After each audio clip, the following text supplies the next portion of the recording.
10,000 enrollment and winner of Best Use of Social Media, your news leader in northeastern Berks County, KUR Kutztown.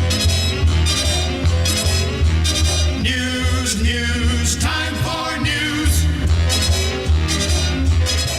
From the KUR Studio Newsroom, I'm Mike Reggs. Kutztown University and Ming Chuan University of Taipei, Taiwan have signed an agreement to collaborate and establish an exchange program for the mutual benefit of both institutions. The signing took place Monday, February 20th in the President's office at Kutztown University. Both universities will offer student and faculty exchange programs that promote scholarly activities and multicultural understanding. You can read the full story on our Kutztown University Radio Facebook page. Just scroll back to a story posted on Monday. In other news, in an ongoing effort to respond to facility concerns raised by several faculty in Lytle Hall, the university has commissioned an environmental consulting firm to perform air quality tests and an inspection of the facility. The consultants have completed their work and have issued a report that is available on our Kutztown University Radio Facebook page. Just scroll back to a story we posted Monday. The consultants have reported that observed conditions potentially affecting air quality in Lytle based on this limited, primarily visual inspection were relatively minor with few issues that should be addressable. KU's Facilities Department is in the process of addressing the issues identified by the consultant. The HVAC replacement project for the building remains on schedule for this coming summer. Once again, you can read that full story on our Kutztown University Radio Facebook page. Just scroll back to a story posted on Monday. Checking KUR sports, some big basketball games coming up this Saturday, and KUR is going to have them live right here on your radio. Game time beginning around 1 o'clock here on your sports leader in northeastern Berks County, KUR. Did you know that earning a bachelor's degree increases your lifetime earning potential by $1 million?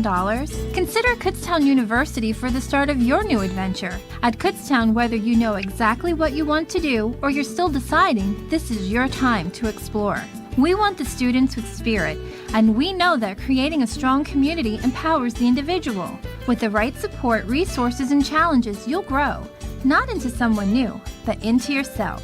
And at your best, there's no limit to what you can do. It starts as a golden bear.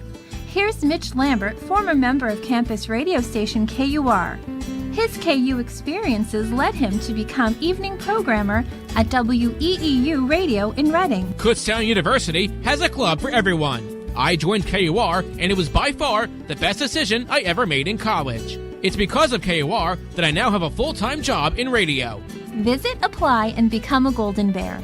Go to kutztown.edu/visit to learn how you can arrange your tour today.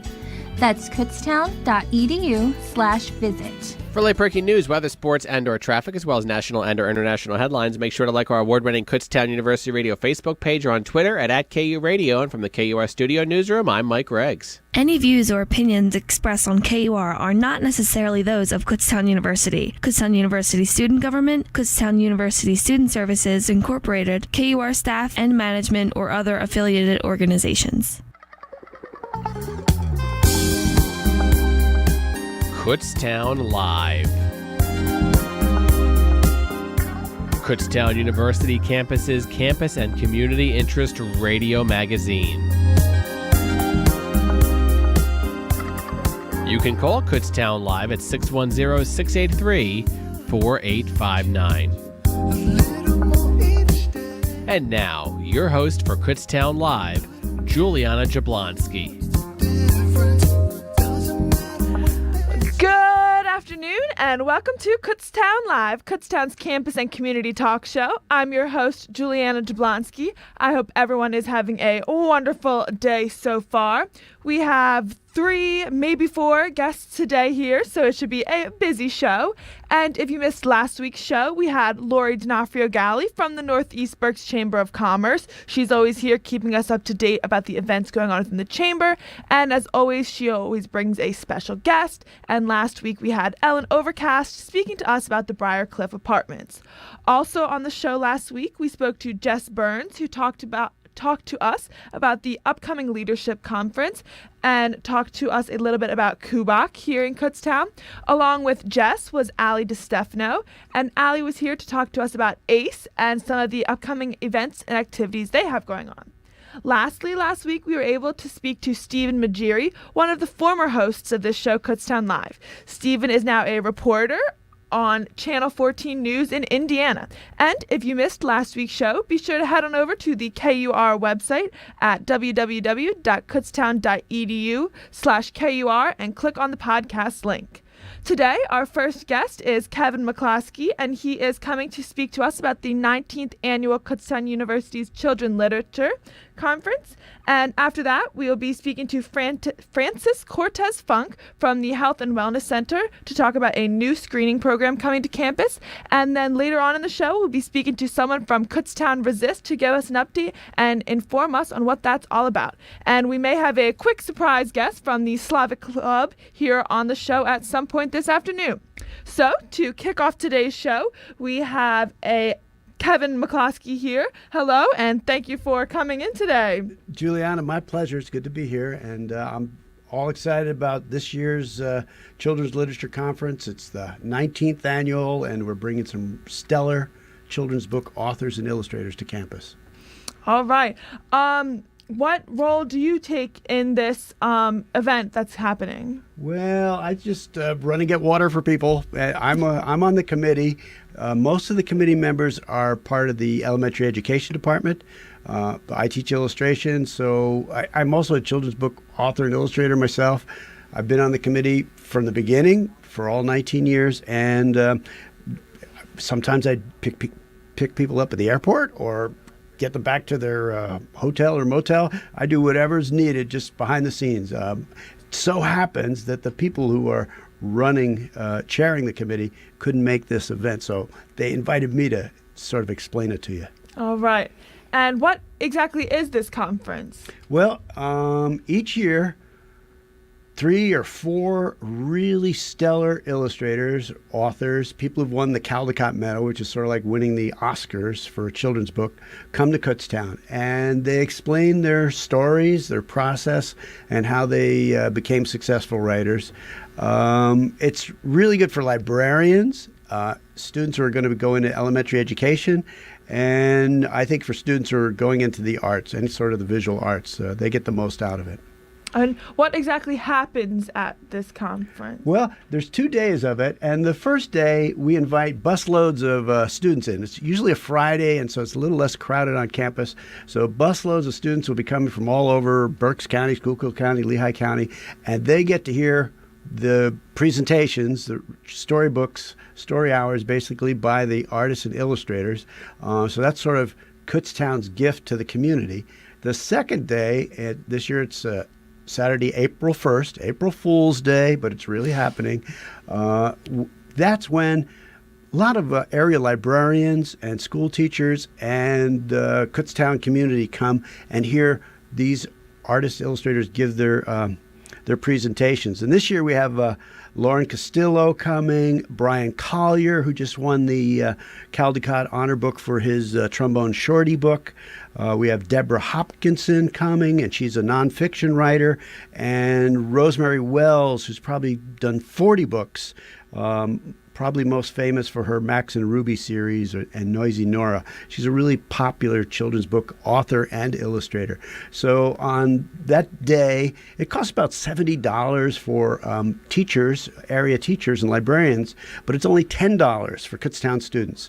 And if a student was totally broke, they could sort of help out and be a volunteer if they really wanted to see what was going on. But it's a great value for $10. It's a line on your resume if you're going into education to say that you went to a conference and you got to meet and hear about the process from name authors and illustrators. And you said it's on April 1st, and where is it on April 1st? Well, it varies from where it's on campus depending on what's available, but most of it's going to be right here in the Student Union building, in the auditorium right around the corner from us, up in some of the smaller rooms in 312. Parts will be over in Beakey and parts will be over in Schaefer, so it takes a good part of the campus. And where can someone go to register for this? Well, I think the easiest thing to do would be to just look up children's literature and add the word Weebly, Weebly, because it's called kuchildrensliterature.weebly.com. Or there's plenty of flyers, mostly in the elementary education building over there. So you poke your head in over there, you'll see flyers, and there'll be notes around campus, and you could sign up even at the very day. It begins at 8 in the morning. There'll be coffee out for you. And so April 1st, if a student has a $10 cash or check, they could sign up for then and there. All right. And are there final thoughts or words you'd like to say and get out there about this event? Well, I think I'd be remiss if I didn't say I've got a brand new book coming out this year. It's called Something's Fishy. For the last 2 or 3 years, I, along with other talented Kutztown area authors and illustrators, have been able to share our books with the public. I'm not one of the major speakers. I'm not one of the stars. I'm happy to meet the stars, but I'll have my new book to share as well. It's already out, or it's coming out? Comes out on April the 4th. Oh, wow. But they let me bring it to the conference. They call it early release. And is it a children's book? It's a children's book all about goldfish. Oh my gosh, that's super exciting. Yeah. Well, thank you so much for coming in today. My pleasure, We're Julianne. excited It was great. to have you. Cool. We're going to cut to a short commercial break, and then after that, we will be speaking to Francis Cortez from the Health Center. Stay tuned. Follow KUR, an award-winning radio station, on Twitter to receive exciting daily content delivered straight to your newsfeed. You'll discover diverse music, breaking news, and engaging student DJ content. Visit twitter.com/KURadio to tweet along. Remember to use hashtag KURadio on social media. We are the radio voice of Kutztown University, KUR.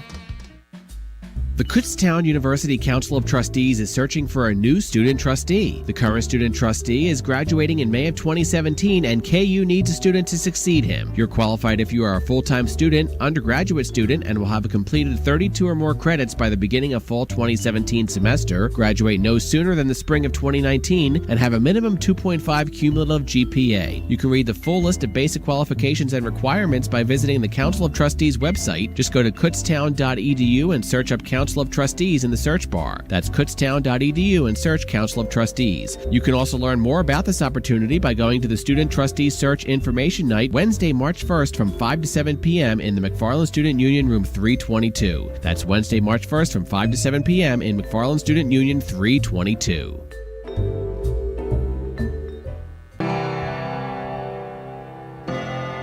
It's Telescopic Topics, a look into the world above us.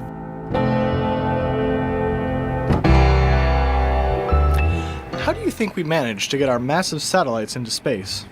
I'm Tyler Carl, and today I'm going to give you all a little peek into the world of rocket propulsion, otherwise known as those big fireworks that push rockets into space. There are only a few different propulsion systems, so let's start with the oldest. Most rockets used for space travel today are chemical-based, meaning they mix two chemicals that react violently with each other and use the resulting energy to move. The most common chemicals used in these kinds of reactions are oxygen and hydrogen, which are squished together into a small chamber until they bond into water. It's easiest to think of them as shaking up a can of soda. Once you pop the top, all the carbonation and liquid are thrown out pretty hard. These chemical rockets simply take it to a much larger scale, also making them the fastest form of propulsion. However, a newer form of engine is starting to gain popularity, the ion thruster. The stuff that comes out of the back of the rocket, or the propellant, is shoved out harder by using an electric field generated by magnets. Essentially, the fuel is given an extra kick by the magnetism, all of which is usually powered by solar panels. This is great since the engines consume almost no fuel for travel in space, making them much more efficient than chemical engines. Unfortunately, these don't generate nearly as much thrust since they can only magnetize a very small amount of fuel at a time, but can run for months at a time. Lastly, there are a series of propulsion systems that simply use electricity to provide some bumps of energy, which push the spacecraft along, alternating its course slightly each time. You heard right. In space, even the movement of electricity can nudge you enough to explore the cosmos. There are even a few types of electric engines that can propel spacecraft by running a conductive tether through the electromagnetic field of a nearby planet to boost its performance. These engines are the weakest, however, and while being used by hundreds of spacecraft today, they only provide enough energy to keep orbit and adjust course slightly.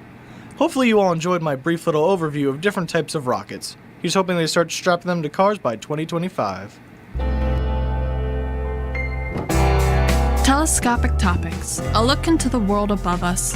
Stay tuned to KUR for more telescopic topics, and for more information or to hear the segment again, click on the Telescopic Topics icon on the KUR website at www.kutztown.edu/KUR. Telescopic Topics is a production of the KU Physical Sciences Department and is recorded by the KU astronomy students in the studios of KUR.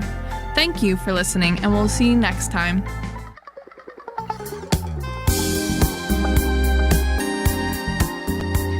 Hello and welcome back to Kutztown Live, Kutztown University's campus and community talk show. I am your host, Juliana Jablonski, and before the break, we just spoke to Kevin McCloskey telling us about the 19th annual Kutztown University Children's Literature Conference that is coming here to Kutztown on April 1st.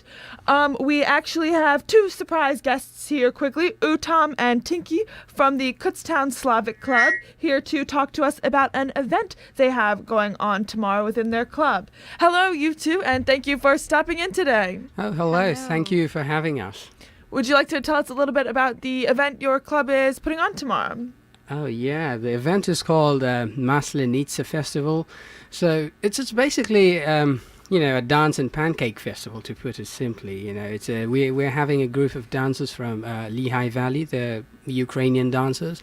So they've agreed to come to Kutztown and perform, and we're having excellent array of food for whoever will decides to come there, and we were hoping to have a good time. I think Tinky would like to add something onto this. Yes, that festival is basically from Orthodox religion, but people from Slavic country, they celebrate every year, and it's a very special festival because the current political situation in Ukraine is very I would put it's not so good. So we all hope people have like Slavic culture background or heritage. They can come here, join us, and celebrate for this event. And what time will the event be going on tomorrow, and where will it be? It starts at 5:30 in Scherfer Auditorium, and probably ends at 7:30. All right. Yeah. Are there any final words you'd like to say about this event? Well, I'd like to strongly, implore people to come to the event, just see what it is, observe the dancers, because they're very well-trained, seasoned sort of folk dancers, and obviously this is like bringing a snippet of Eastern Europe to Kutztown, and plus there's a lot of good food, European food. It's always good to try on some new food, and plus I know that there are a lot of people with Eastern European background and heritage in Kutztown, so I think both Tinky and I, we're very, I don't think we're in any way connected to Eastern Europe, but still it's because of our interest that we are in this club. But I think to people with Eastern European background and heritage, it would be an incredible opportunity. And you both are in the Slavic Club, correct? Yes. And what exactly do you do within that club? I just started the club last semester, and I first started this because I want to learn Russian language, and Kutztown doesn't offer it anymore, and I notice people has more less interest towards foreign language. So we find a professor who used to teach here for 10 years. She taught Russian, and now she's teaching French, Dr. Thais. So we have her to kind of teach us some basic Russian language, and also we do fun stuff to explore Russian literature, culture, but also Slavic culture and history. We have another advisor, Dr. Lee. He teaches Russian history, so we do some music and film to just get to know more about Eastern European culture. And yeah. And when and where does this club meet? We meet every Wednesday at Di Francesco, room number 107, so from 4:30 to 5:30. So if anyone is willing to sort of explore into these areas, if anyone thinks that this might be a good investment of time, you're by all means very welcome to join our club. All right. Well, thank you, too, for stopping in today. We'll make sure everybody to be sure to stop into the event tomorrow night in Schaefer Auditorium. Thank you. It was our pleasure. Thank you. We're going to cut to a short commercial break, and we will be right back.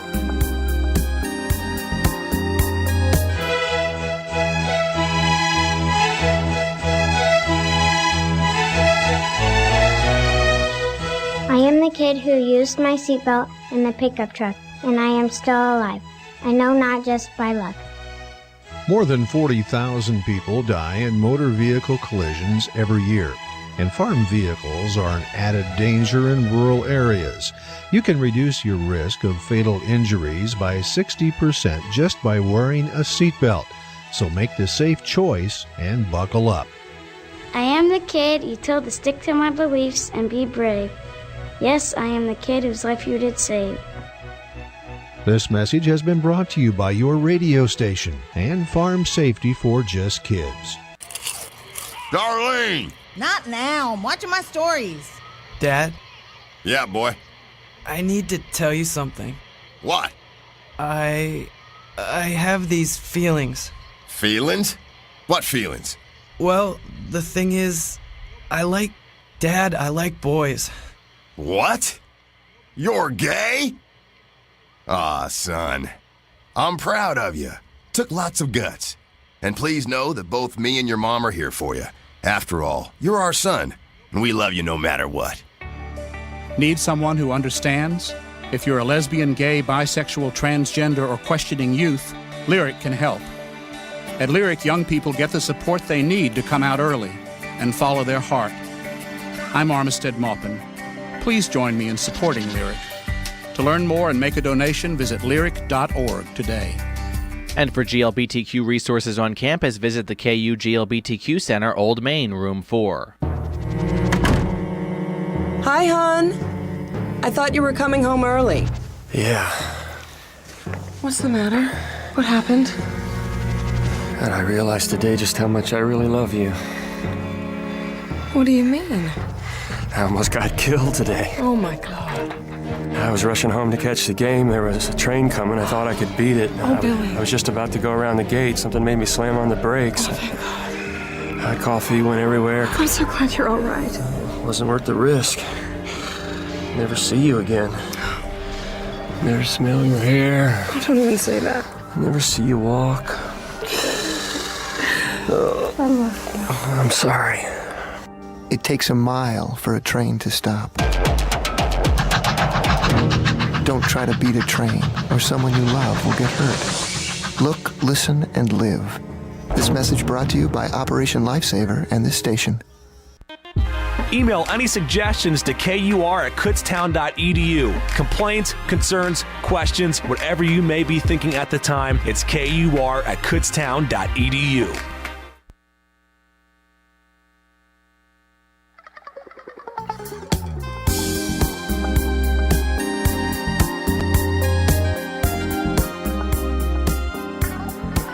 Hello and welcome back to Kutztown Live, Kutztown University's campus and community talk show. I am your host, Juliana Jablonski. We started today's show off speaking to Kevin McCloskey. He was here talking to us about the 19th Annual Children's Literature Conference that will be going on here on campus on April 1st. And then we had a quick surprise guests here, Utam and Tinky from the Kutztown Slavic Club, to talk to us about an event they have going on tomorrow in Schaefer Auditorium. And now we have here with us Francis Cortez Frunk from the Health and Wellness Center to talk about a new screening program, K6, that is coming to Kutztown University. Hello and welcome, and thank you for coming in today. Hi, my name's Fran. Let me just tell you a little bit about my background. I have about almost 30 years working with alcohol and other drugs in some type of capacity. I used to work at an adolescent treatment facility. I've done case management. I've done prevention work. And I've also done some motivational interviewing. And I've been here at Kutztown University for 10 years. What we're going to do is we're going to soon launch K6. What we do know nationwide, and Kutztown is not kind of fallen along with nationwide trends. When you look at college use, that actually there's a decline in alcohol use, but those who do choose to use are using alcohol at a high acuity. In other words, people say the word binge drink, but I call it risky drinking, that they place themselves possibly at harm for self or others or complications from an alcohol episode. Also, too, what we do realize is that the cannabis use is on the rise. Now, this is not too surprising because if you look at the trends throughout the country. However, here in Pennsylvania, it is illegal. What happened is we're starting to see a student population needing some interventions that are needed here rather than being sanctioned by the courts and having to go outside the university.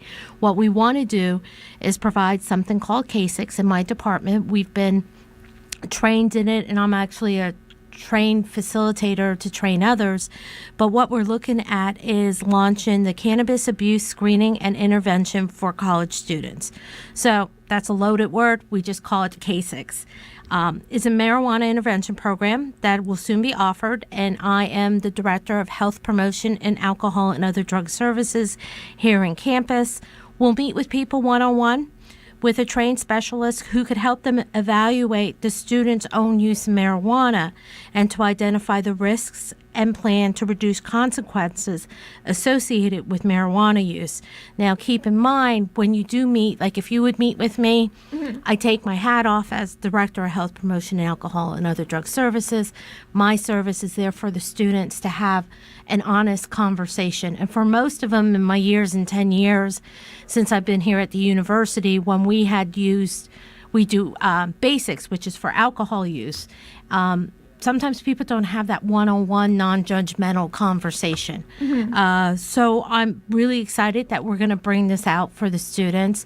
We've kind of piloted a few students that were referred through student conduct, and it was a really engageful conversation. And it gives them a chance to pause and look at their choices, because college is an extreme investment in your future. By the time you leave with student debt that students talk about, the question is your learning going to be sharp, or is your learning going to be a little foggy? So these are the different things. And people talk about the benefits of marijuana use. It's legal, medicinal, and all that. But what we do is we just focus on the students' use to see whether are they having impulsive behavior, are they doing things that perhaps they know they shouldn't be doing. And also, too, my fear is because it's illegal, you have students that are actually stepping into an environment where criminal activity is there. And there's no ands, if, or buts. People that do get the marijuana, it's a business, it's illegal, and you kind of open your life when you think, oh, I'm just here to be at college. It could be also very complicated. And who can access these services here? Students that they could be self-referred, or they may have a cannabis violation and they're sent over through student conducts. A lot of times what we do notice is when students get referred through student conducts, they think that they're going to come to my office and encounter a lecture. And it's not about a lecture. It's about the student's choice, and to see what that substance plays a role in that student's life. And they could self-refer and also be sanctioned. And there's sometimes where courts outside of this Kutztown area, they may have to go to a class or something. There have been some judges that have accepted this, and all we just do is provide a letter that they completed the service, but everything is confidential, in regards, unless a person discloses anything that's greatly harmful to themselves or others, or if they've been a victim or a perpetrator of a sexual assault, then we would have to talk about who we would need to speak with thereafter. And how much do these services cost for the students here? Right now at Kutztown University, it's free. The service is, I guess not everything is really free, but students pay the health and wellness fee. So my services from AOD Services, it's offered to the students because they pay that semester fee. And how long does these services take, or the meetings, how long do they usually last? Well, we set up 2 45-minute meetings, and there'll probably be a 10-day to 2 weeks period of time. because what happens is the first session we'll talk about, just pretty much marijuana in general. Then they have to take a program online, which is eToke, and it kind of looks at their personal use, the personal choices, the things that they would like to do, the things that they'd like to change, or it could also be they don't want to change anything at all. And they're just coming to fulfill a requirement if they're sanctioned. And then the second session is more of like coming up with a plan, looking at your choices, and really having a deep conversation with the students. I'm sitting across from you, and I don't think I have an intimidated face. No, not at all. So, part of this is like the conversations are important. And when people kind of brush it off, you kind of think about it, I worry about the children that are yet to come, because one day you folks may be educators, you may be working in criminal justice, you may be decision makers and different things like that. And also, too, there may be people that choose to have families. Unfortunately, alcohol, substance abuse disorders, it's non-discriminatory. And the things that I saw maybe in my teens and college years is not so much different as we see today. But what we're starting to see is that this young generation, which is awesome, and I hope they do extremely well. I'm going to count on that, because I always have this motto, I work for you, while you're here. But, you just hope that this gives them an opportunity or an insight or a tool to kind of tuck in their pockets. They could either choose to implement it, or they could say, hey, what did that lady say? Or we also have graduate students that are trained and sensitive to have these conversations. And are you the only one that does it, or is there a group of people? No, I also have graduate assistants that are trained in doing this. However, because the university invested in this program, I'm a trainer.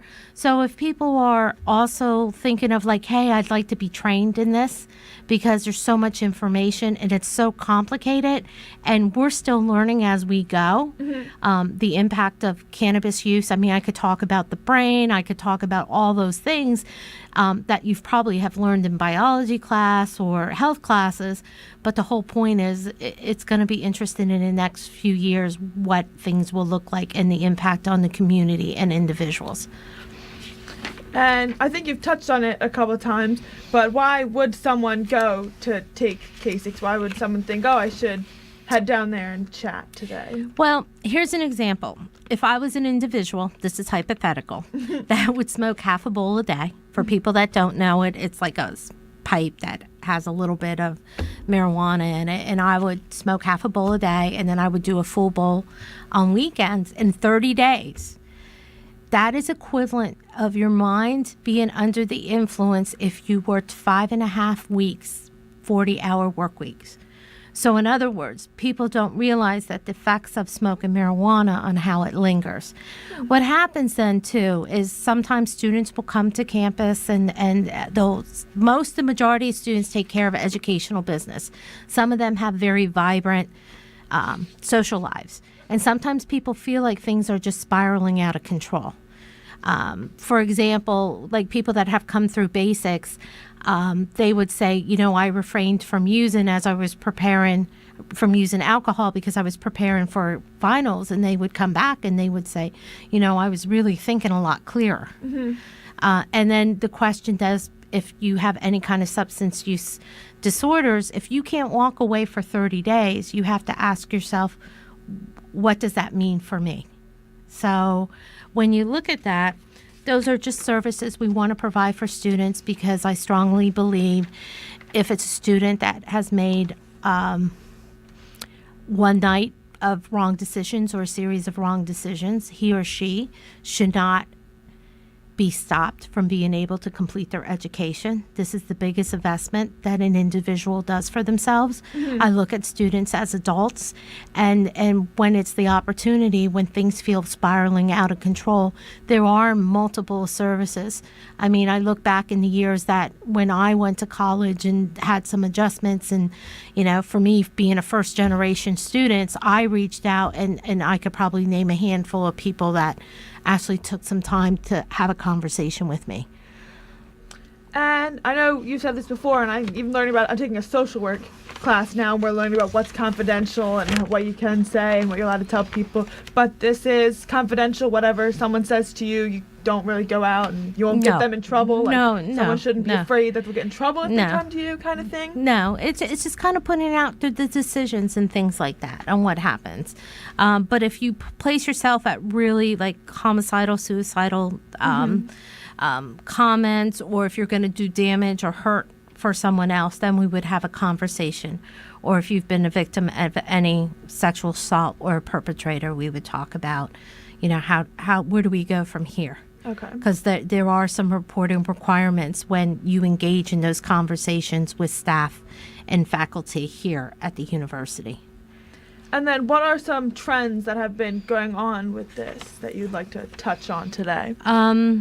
More college students nationwide have added illicit drugs such as marijuana and amphetamines. Now, that would be another show if we talked about amphetamines.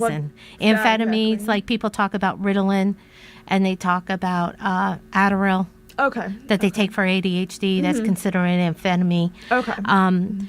They add that to the back-to-school supply list. Illicit drugs has been on the rise, generally among American college students since 2006, when 34% indicated that they had used some type of illicit drug in the prior year.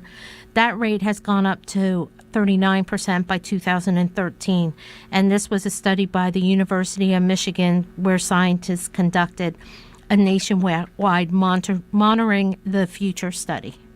So those are some trends that are happening. Let me look. A lot of questions that are asked for me is what are my thoughts about marijuana? It's like let's trump the alcohol and other drug specialists. And I say this really heartfelt. People talk about medicinal marijuana. It is my hope and my prayers and my best wishes that people that are listening will never have to confront that decision whether or not he or she should be using medicinal marijuana.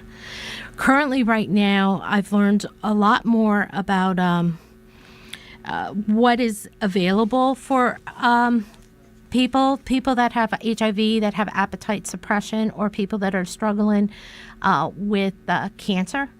Can actually talk to their doctors about using Marinol, which is actually a THC in a pill form. Okay. A lot of people do not know that because not everybody is encountering with, the battles of cancer to that level, or HIV, where people do not have a desire to eat. So I wish and hope and pray that people do not have to look at using medicinal marijuana. I hope people stay healthy for a very long time. What's my concern about marijuana use is the hardware, the knowledge. You have to learn how to use the drugs. A lot of times people that are recreational users, the users would end up saying, oh, but if I went and got a bigger bag and I sold it off, then I wouldn't have to pay for my marijuana, because marijuana is expensive. So when you look at that, then that person slowly transforms into dealing the drugs. So we are still in Pennsylvania. It's still considered as Schedule I illicit drugs. There are some cities in Pennsylvania where it's been decriminalized, and it's been hard for students to make a transition to other municipalities where it's still criminal. So where they may be in Philadelphia where it's decriminalized, the consequences may be less, as if you're here in Kutztown or Westchester or Millersville or different places in the state system where we have universities. And what are some of the harmful effects of using it, would you say? You know what? Out of my years, and I'm talking about my almost 30 years, I've seen a lot of people give up an awful lot to smoke a bowl or to smoke weed. It's a lot stronger. Also, too, if you introduce to any kind of substance abuse at an earlier age, your brain doesn't develop into the age of 26. So what you're doing is you're training your brain to be accustomed to these chemicals that are in your body. So you will end up having addictive behaviors or tendencies before you even feel the high. And also, too, over my years of 30 years, when I've encountered people, after you end up having a really candid and honest conversation, the question will go, is marijuana your only use?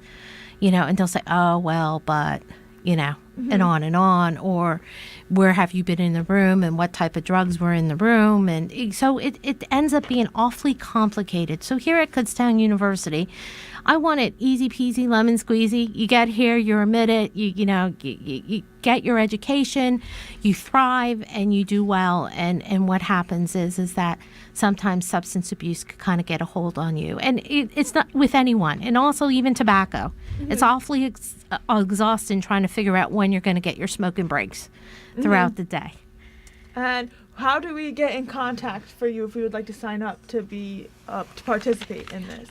You could either go to the website and look at health and wellness services. I'm health promotion and alcohol and other drug services. Or you could email me at Cortez, real simple, Cortez at kutztown.edu. You could check the website. You could call. You could do an outreach if you're doing a program or you're trying to learn more about marijuana and marijuana use, because sometimes people are studying that in their studies here at Kutztown. You're more than willing, I'm more than willing to sit and chat. But it's not in a judgmental way. Mm-hmm. Every decision has a consequence. Hopefully your decisions bring favorable consequences or favorable outcomes as opposed to negative and something that could be complicated for a student's journey. All right. Well, thank you for coming in here today. Are there any final thoughts, your words you'd like to say to the listeners this afternoon? I think have the conversations and sometimes too try to look at the whole concept, because I think a lot of times people will look at either you're for or you're against, but kind of step aside, look at it in a level where if students are using substances, is that really adding quality to your life? And I think I usually tell students, when you graduate from Kutztown University, what is going to be your footprint? That you've got a great education, you've been a disc jockey with, KUR. What is the footprint?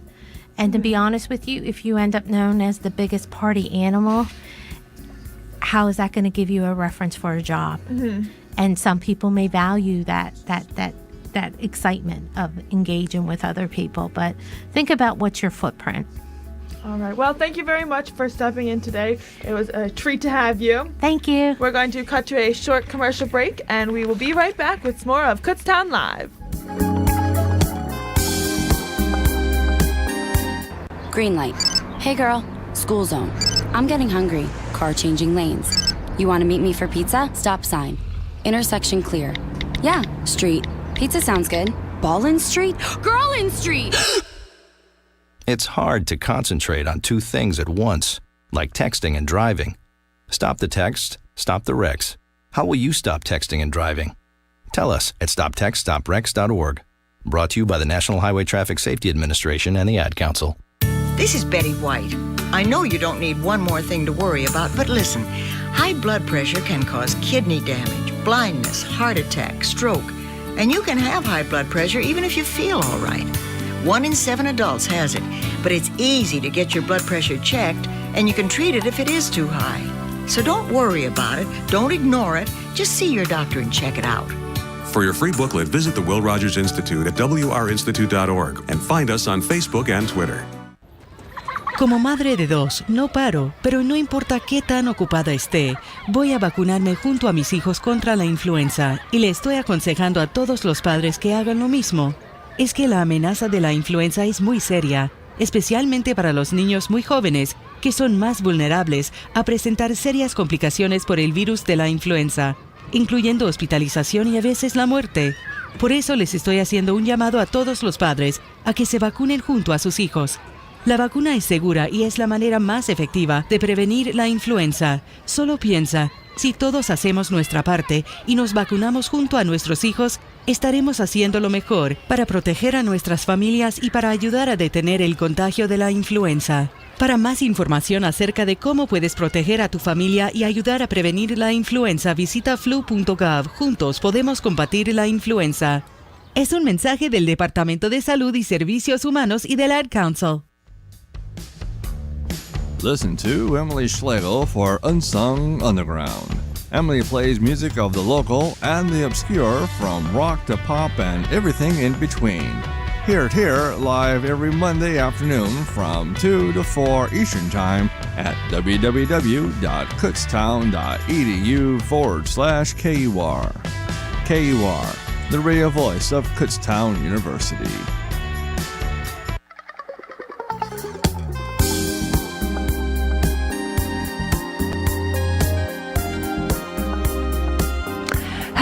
And welcome back to Kutztown Live, Kutztown's campus and community talk show. I am your host, Juliana Jablonski, and before the break, we spoke to Frances Cortez Funk from the Health and Wellness Center, and she was talking to us about a new program that has come to campus here.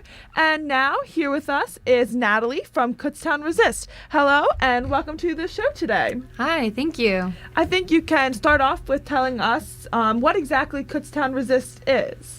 So Kutztown Resist is a newer coalition of students, community members, and faculty on campus that really care about the issues that are going on right now. We had the Identity Europa posters come up, and I'd say that was kind of a pivotal event that kind of sparked this resistance.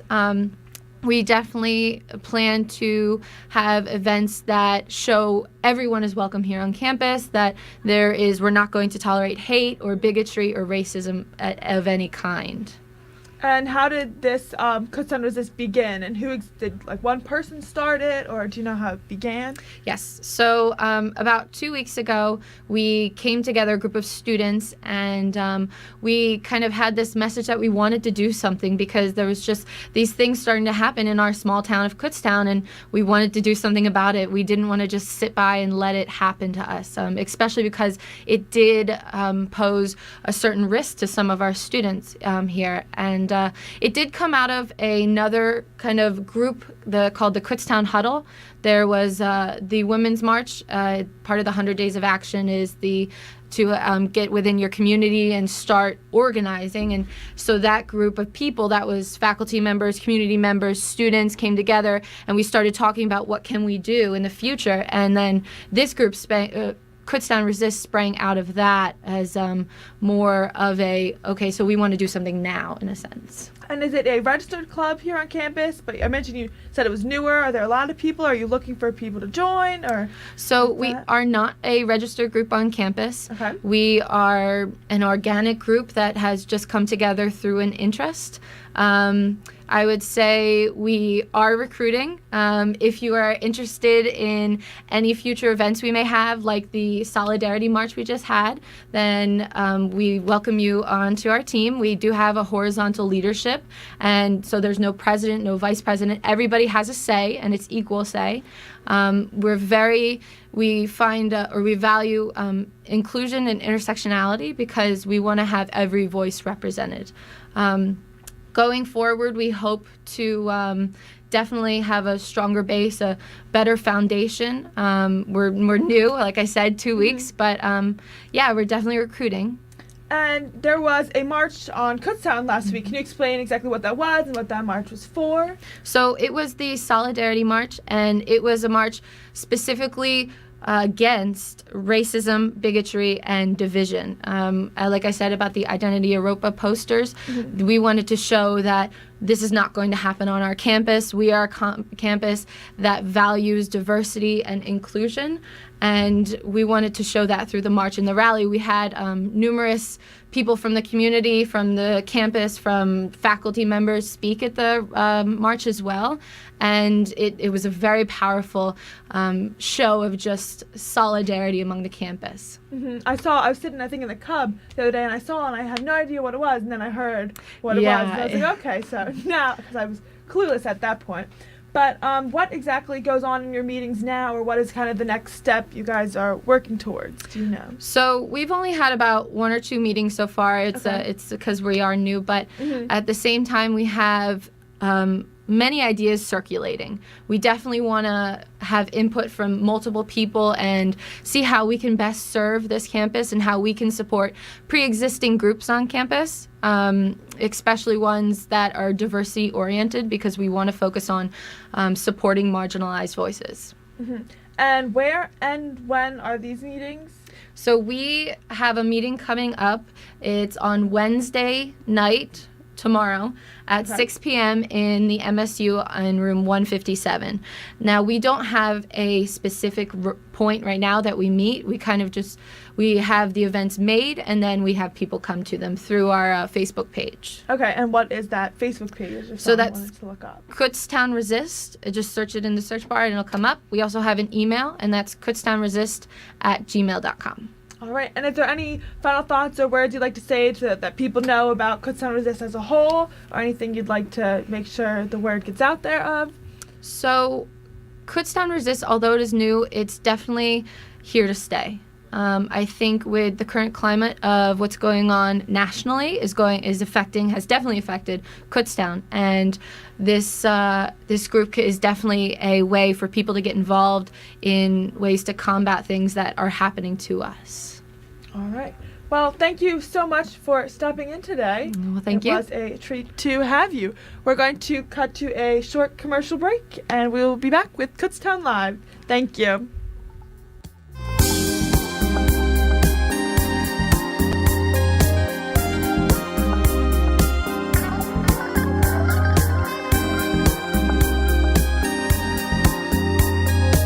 Scouting is fun. Scouting is adventurous. I shot a bow and arrow. Me and my friends, we just like planes. Camping! I like dirt. Camping and fishing. My favorite part was the meteor shower. Scouting is fun. I promise to do my best. Do your best. Do your best. Do your best! Adventures to remember. Words to live by. Be a scout. Go to scouting.org today. You can make a real difference to families in need. I'm State Senator Judy Schwenk with a Pennsylvania Moment. Donate packaged, non-perishable food to your local food bank, or donate cash that the food bank can use to purchase food. It can make all the difference to families struggling to get by. For a list of food banks across Pennsylvania, log on to feedingamerica.org. I'm State Senator Judy Schwenk with a Pennsylvania Moment. Listen to Plum Stereo with DJ Plum every Saturday afternoon from 3 to 5 Eastern Time. Join her whimsical adventures into the bizarre musical worlds for the lighthearted and the carefree. Hear it here at www.kutztown.edu/KUR. KUR, the radio voice of Kutztown University.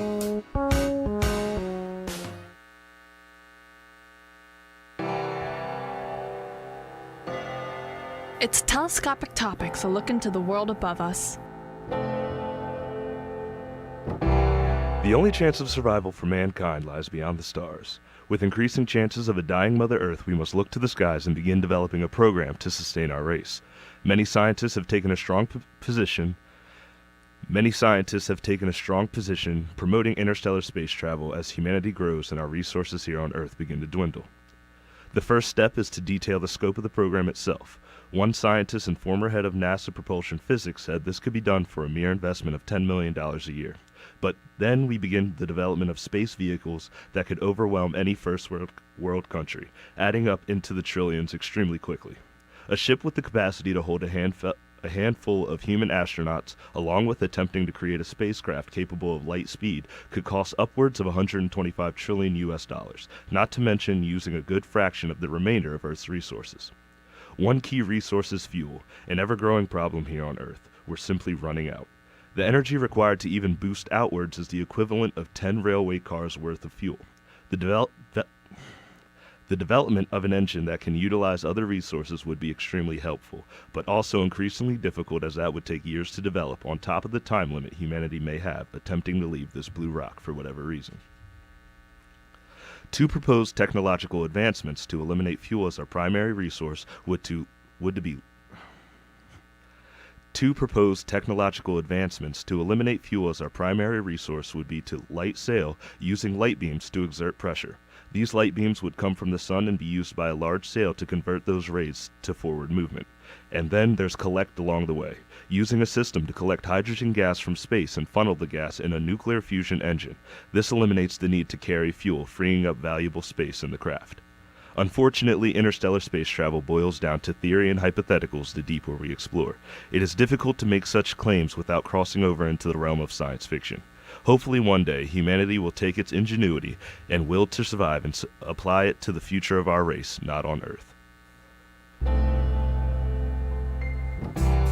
Telescopic Topics, a look into the world above us. Stay tuned to KUR for more telescopic topics, and for more information or to hear the segment again, click on the Telescopic Topics icon on the KUR website at www.kutztown.edu/KUR. Telescopic Topics is a production of the KU Physical Sciences Department and is recorded by the KU astronomy students in the studios of KUR. Thank you for listening, and we'll see you next time.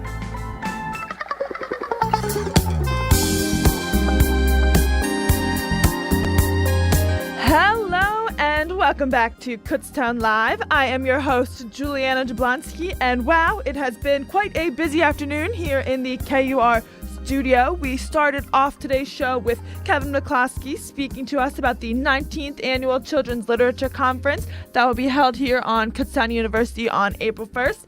And then we had a surprise from Tinky and Utam, who are a part of the Slavic Club, and they wanted to promote their event that is going on tomorrow night in Schaefer Auditorium. We then were able to speak to Francis Cortez Funk with the Kasich screening from the Health and Wellness Center.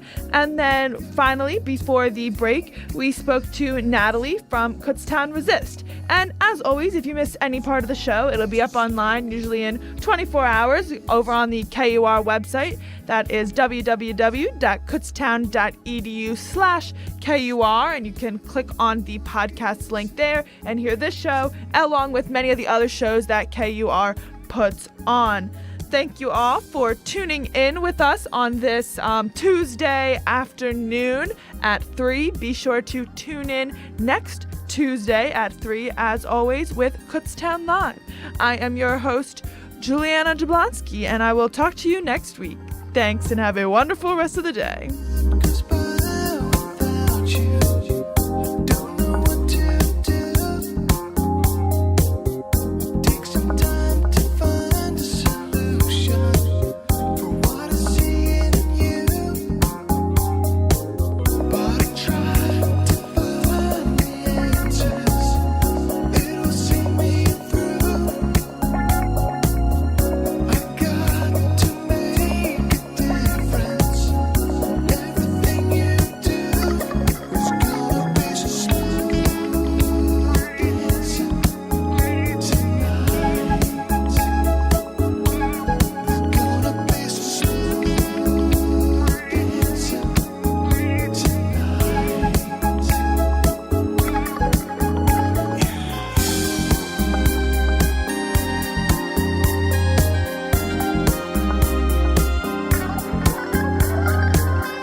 listening to KUR, the radio voice of Kutztown University. On air at 1670 AM. Streaming online at www.kutztown.edu/KUR. At select times of the day on Service Electric, Berks Channel 24. Hometown Utelecom Channel 191. Service Electric Lehigh Channel 266. On your smartphone using a free app like TuneIn. You can listen to KUR anywhere you have a phone. Like that landline, just by dialing 563-999-3101. KUR, Kutztown University's source for music, talk, and everything in between.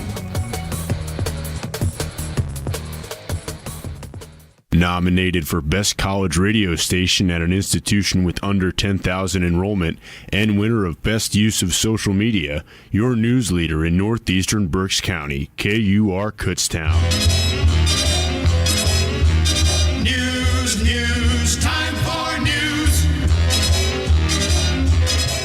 From the KUR Studio Newsroom, I'm Mike Reggs. Kutztown University and Ming-Chuan University of Taipei, Taiwan have signed an agreement to collaborate and establish an exchange program for the mutual benefit of both institutions. The signing took place Monday, February 20th in the president's office at Kutztown University. Both universities will offer student and faculty exchange programs that promote scholarly activities and multicultural understanding. You can read the full story on our Kutztown University Radio Facebook page. Just scroll back to a story posted on Monday. In other news, in an ongoing effort to respond to facility concerns raised by several faculty in Lytle Hall, the university has commissioned an environmental consulting firm to perform air quality tests and an inspection of the facility. The consultants have completed their work and have issued a report that is available on our Kutztown University Radio Facebook page. Just scroll back to a story we posted Monday. The consultants have reported that observed conditions potentially affecting air quality in Lytle based on this limited, primarily visual inspection